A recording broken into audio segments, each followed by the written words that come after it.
You're listening to Addiction Medicine Beyond the Abstract, the official podcast of the Journal of Addiction Medicine. If this is your first time listening, thanks for coming. Addiction Medicine Beyond the Abstract is produced for your enjoyment and is focused on the latest journal-published research and science in the field of addiction medicine. Remember to add us to your favorites in iTunes. You can also follow us on Twitter at ASAMorg and Facebook. Now, let's go beyond the abstract. Welcome to Addiction Medicine Beyond the Abstract. I'm your host, Dr. Sean McNeil, Digital Content Editor for the Journal of Addiction Medicine. Today we are joined by Barrett Raymond. He's a nurse practitioner and a graduate of the Brigham Young University. Welcome to the podcast, Mr. Raymond.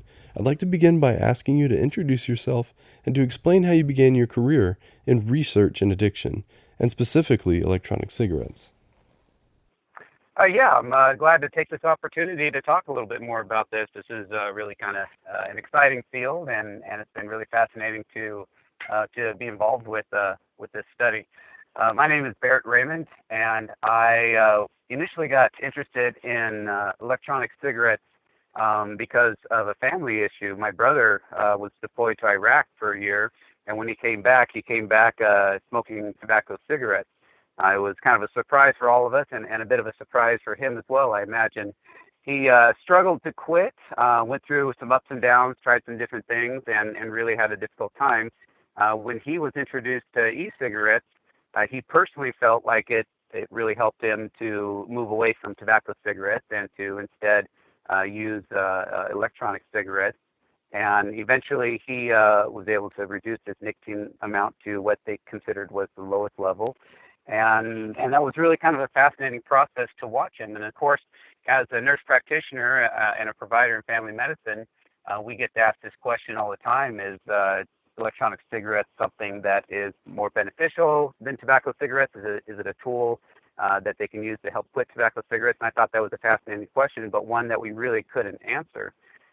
So after exploring that area quite a bit more, actually watching how the product was mixed up and everything, again, I found it quite fascinating. And when it was time to decide on an area of study while I was working on my thesis at BYU, this was something that really popped up, and I was wondering how we could investigate it in order to help provide more information to healthcare providers out there so they can make more educated decisions and advice to their patients. And that's really what got me interested in this area.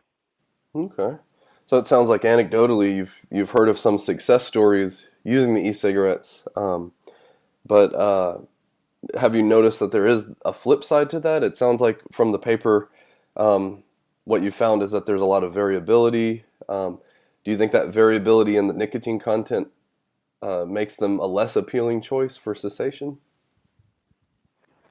Yeah, I actually went through a lot of different thought processes when we wanted to come up with this study, and finally dialed it into the very narrow field of the nicotine content in the cigarettes. I found it fascinating how nicotine as such a potentially addictive and toxic substance in even small quantities was just being mixed up using measuring cups and teaspoons and run-of-the-mill kitchen equipment by essentially high school graduates that really didn't have any much experience in chemistry or this type of a field. And so I was highly concerned that there was something that may not be quite right about that, and I felt like this would help answer that question. Is this something that would be beneficial to patients? And so when I dove into it and we started getting the data back, it really was eye-opening. Most of the industry self-regulated to a standard of plus or minus 10%, and you'll find that in many different fields that when it comes to an adequate tolerance, plus or minus 10% of the stated label amount is relatively acceptable. In the study, we found significantly more were outside of that range, anywhere from 35% less than the stated amount to 53% over the stated amount. Now, clinically, that may or may not have a significant impact. If you believe you're doing a certain level of nicotine, say 18 milligrams per milliliter of nicotine, and you're actually getting 22 or 23 milligrams per milliliter of nicotine, is that going to make a huge impact? And it may or it may not, depending on what you're trying to achieve with the nicotine level in the cigarettes. If you're trying to decrease it, then clearly you're getting more than what you think you're getting, and if you're trying to just kind of stay at an even level, then it may or may not really have a big impact. But what was more fascinating, and I think this is really what opens up the question for future study, is the nicotine solutions that were advertised as nicotine-free or 0 milligrams per milliliter of nicotine actually contained anywhere from a trace amount. In fact, we found detectable nicotine in over 93% of the samples we tested. So either a trace amount, but we did have a handful, especially from two vendors, that had anywhere from 5 milligrams in a 0 milligram labeled product, all the way up to 22.3 milligrams in a 0 labeled product. So that was really eye-opening, and I think the application for that in the real world is in the teens and adolescents that may be dabbling in some of this because they see it as a new and upcoming trend, and their friends are doing it, or whatever their reasons are, and then the parents know about it, but they see the 0 milligrams nicotine in the solutions, and perhaps they feel, well, if it's just flavoring and it's just kind of fun, it'll be a fad that'll pass. But in fact, these people are being exposed to relatively small amounts of nicotine, but a small amount of nicotine over a long period of time. We really don't know what the potential addictive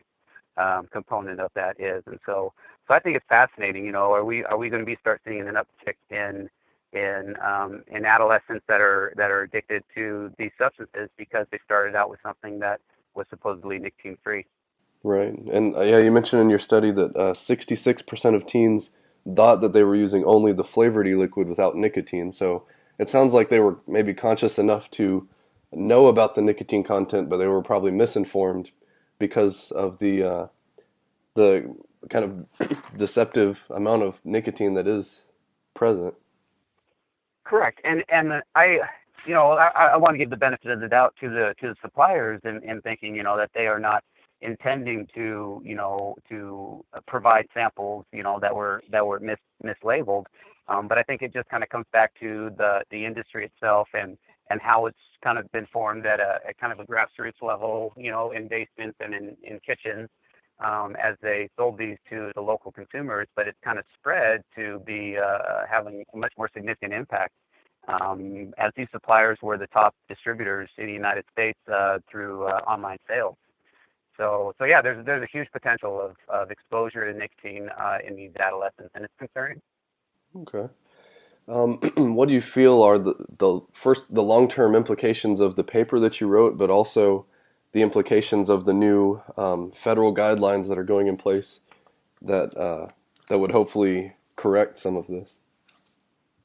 Yeah, I initially started this study before those guidelines were implemented, and the purpose of it was to investigate this one component of the e-cigarettes, the nicotine content, and whether this was something that should require regulation.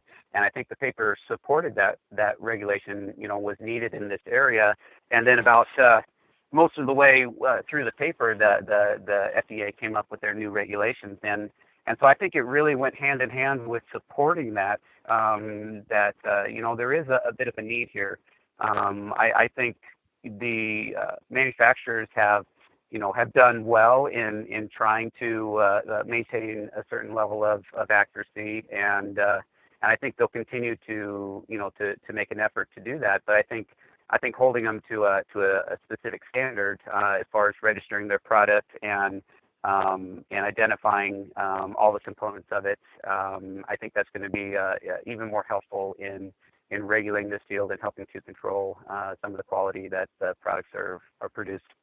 Yeah, and you did mention the American E-Liquid Manufacturing Standards Association, but I got the sense, because most of these distributors, and these are some of the biggest distributors that you studied, they weren't bound by any agreements for that organization. How big do you feel like that organization is, or what kind of impact do they have? Well, I feel that that the organization, the AEMSA, you know, I don't believe it's as big as it could be. It's a voluntary organization, and as the manufacturers join that, they're expected to uphold their standards to the organization's accepted standards, which include the plus or minus 10% range, as well as some other quality control aspects of it. Unfortunately, all of the manufacturers that were the top distributors here in the United States were not members of that organization, and so I think it's interesting, you know, why they're not a member, and if there's something, you know, that could be encouraged to, you know, to get some of these major manufacturers to join, even if it was a regulation, you know, by the FDA that manufacturers with a certain volume, you know, required to be part of a professional organization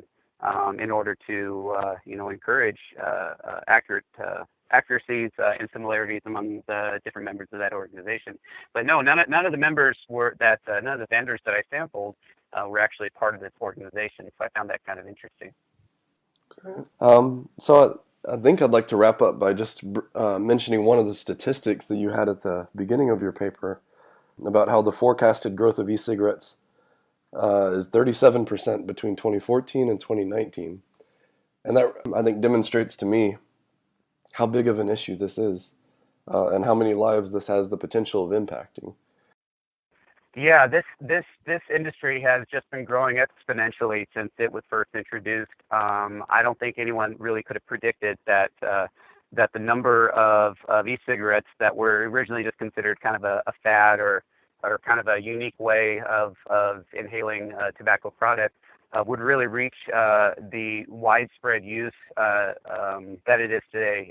The worldwide, you know, users are significantly coming close to approaching that of tobacco cigarettes, and I think that growth is just going to continue at the same rate it is, and I would not be surprised if it overtakes tobacco cigarettes here in the next 10, 20 years. It's a fascinating area, and I think we're just going to see it become more and more prevalent in today's society. Yeah, I agree, and I appreciate the work that you've done in this area because I think it's a pretty important article, and it sheds some light on just how maybe potentially addictive, you know, even the no milligram nicotine formulations are. So thank you for the work that you do, and thank you for being on the podcast today.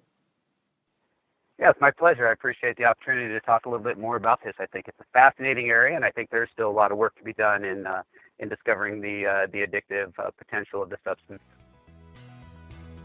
This ends today's podcast. Thank you for listening to Addiction Medicine Beyond the Abstract.